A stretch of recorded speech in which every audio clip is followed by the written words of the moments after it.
So at HP, we started when we split in November of 2015 as two very distinct companies, or excuse me, as one company, Hewlett-Packard Company.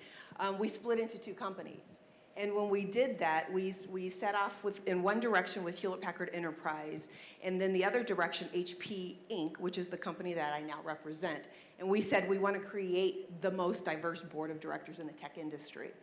And so we sought out to do that. We had to say a lot of no's before we got to the yeses in order to develop that diverse board of directors. And so we now sit at, we were at 42, Meg Whitman left, and so now we're at 36% representation of women and about 27, 29% ethnic minorities.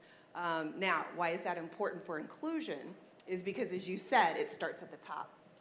And then we looked at our next level of leadership, our L1 level, and it looked very, very male-dominant in the people that are managing our business lines. And so what we did is we devised a board buddy program that affords the board members to mentor our our senior leaders, our business leaders, and then we reverse mentor up to the board of directors. It's a little risky because you don't want your board digging that deep into your business. But the benefit that we have is that our L1 leaders, who are predominantly men, are being mentored by predominantly a diverse group of people, of women and ethnic minorities. And so you get a really good dual mentorship going on there. And I'll talk more about the other pieces later. Thank you. Nadia? Right, so at a 30,000 feet, and I think you guys all echoed the strategy, overall business strategy of your companies. Similarly, I'm with Telstra. I'm not sure how many people know Telstra. Telstra is essentially an Australian-based communications company. I work in their US division.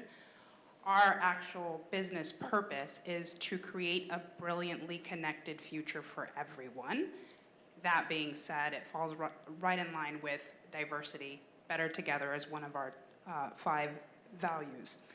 So when we're looking at it from a corporate perspective, we also are a tech business, so we fall in line with the tech statistics in terms of women in the workforce, very low percentage, generally speaking, overall. In the US, last year we started at 26% women, and we were able to change that through some various tools that we put in place. We're now at 70-30, which we're very proud of. Having said that, from a strategic standpoint, it's first understanding the business need. It aligns with our overall strategy, and putting in the tools in place to actually move the needle. Thank you.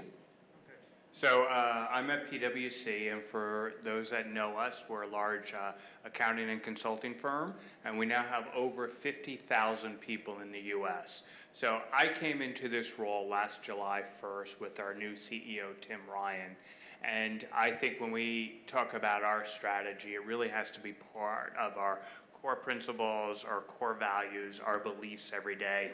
And Tim started that with our new leadership team. It's our most diverse senior leadership team of the firm. For example, our 3 line of service leaders are all men and women of color.